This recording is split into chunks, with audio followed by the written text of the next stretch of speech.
গতকাল 14ই নভেম্বর বিহার বিধানসভা নির্বাচনের ফলাফল ঘোষিত হয়।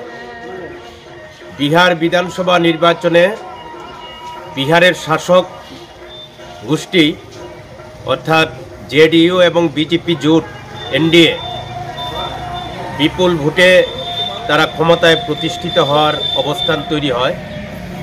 এই জয়ের খবর আসার সঙ্গে সঙ্গেই কমলপুর মহকুমায় বিশেষ করে ব্যাপক চাঁদাবাজি শুরু হয় এবং মানিক ভান্ডারের একজন ক্ষুদ্র ব্যবসায়ী টেইলার মোহনলাল দে তার দোকানে হামলা হয়, দোকানের সামগ্রী ভাঙচুর করা হয়, কিছু জিনিসপত্র লুট করে নিয়ে যাওয়া হয়। রাত 11টার পর তাণ্ডব লীলা শুরু হয়। মানিক ভান্ডার সিপিএম মহকুমা দপ্তর অগ্নিসংযোগ হয়।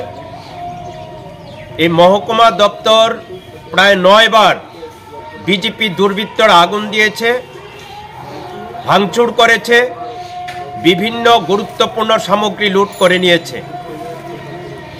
গতকাল আবার এই অফিসটাকে আগুন দিয়ে অফিসের বিভিন্ন সামগ্রী নষ্ট করে দেয়। এই অফিসটাকে জনগণের সহযোগিতায় কিছুটা মেরামত করে আমরা আবার কাজ শুরু করেছিলাম। তেমনি হালহালি সিপিআইএম অঞ্চল কমিটির অফিস, এই অফিসেও একাধিকবার অগ্নিসংযোগ আক্রমণ সংঘটিত হয়েছে।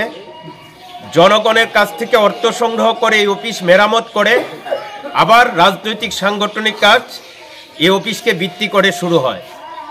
গতকাল এই অফিসে বিজেপি দুর্বৃত্তরা প্রবেশ করে অগ্নিসংযোগ করেন, চেয়ার টেবিল সহ বিভিন্ন সামগ্রী লুট করে নিয়ে যায় এবং ব্যাপক ক্ষতি হয়। আমরা এই ঘটনার তীব্র নিন্দা ধিক্কার জানাই। সিপিআইএম পার্টি জনগণের পার্টি, জনগণের কাছ থেকে অর্থ সংগ্রহ করে পার্টি অফিস তৈরি হয়, পার্টির প্রতিটা সামগ্রী ক্রয় করা হয় বা নির্মাণ করা হয়। এই যে ক্ষতি, এটা জনগণের উপর আঘাত।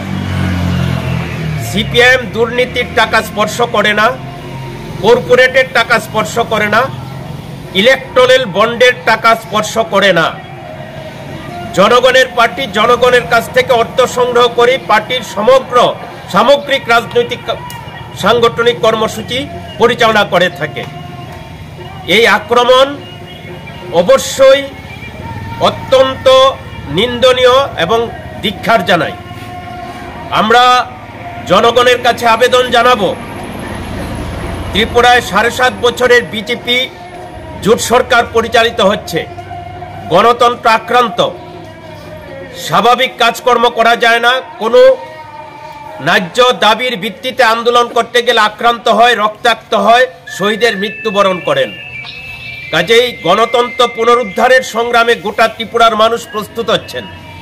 আমাদের আবার প্রস্তুত হতে হবে, আরও শক্তিশালী হতে হবে। জনগণ গণতন্ত্র পুনরুদ্ধারের যে সংগ্রাম, তাকে শক্তিশালী করবার জন্য এগিয়ে আসবেন এবং এই বিজেপির এই দুর্বৃত্তাপনা, তাদের যে ধ্বংসলীলা, অল্প কিছু মানুষ ভালো আছেন আর বৃহৎ অংশের মানুষ অস্বাভাবিক মূল্য বৃদ্ধি, বেকারি, দারিদ্রতায় ত্রিপুরা ভরপুর হয়ে যাচ্ছে। তার মধ্যে সাম্প্রদায়িক বিভাজনের খেলা করে রাজ্যে সবসময় একটা অস্থিরতার পরিবেশ তৈরি করতে চায়। তাই রাজ্যের শান্তি, সম্প্রীতি এবং উন্নয়নের প্রশ্নে, গণতন্ত্র পুনরুদ্ধারের প্রশ্নে আমাদের লাল ঝান্ডার লড়াইয়ের পাশে জনগণ যেন আরও সক্রিয়ভাবে ভূমিকা গ্রহণ করেন, আমরা মানুষের কাছে আবেদন জানাচ্ছি। পাশাপাশি আরক্ষা প্রশাসনের কাছে দাবি জানাচ্ছি, আরক্ষা প্রশাসন যেন একটু মেরুদণ্ড সোজা করে থাকেন। আরক্ষা প্রশাসনের চোখের সামনে অনেক ঘটনা ঘটছে, প্রকাশ্যে দুর্বৃত্তরা যা খুশি তা করছে, যা বিগত 35 বছরের বামফ্রন্ট সরকারের জামানায় কেউ আঙ্গুল দিয়ে এই বর্বর কাজ হয়েছে বলে দাবি করতে পারবে না। অভিযোগ অনেকভাবেই তোলা যায়, মিথ্যা অভিযোগ, জনগণ বুঝেন কোনটা সত্য কোনটা মিথ্যা।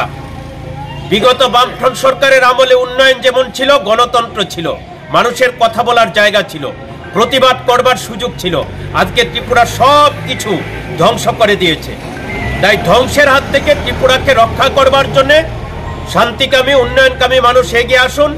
আরক্ষা প্রশাসন বলিষ্ঠ ভূমিকা নিন, মেরুদণ্ড সোজা করুন, দুর্বৃত্তদের বিরুদ্ধে কঠোর ব্যবস্থা গ্রহণের দাবি জানাচ্ছি।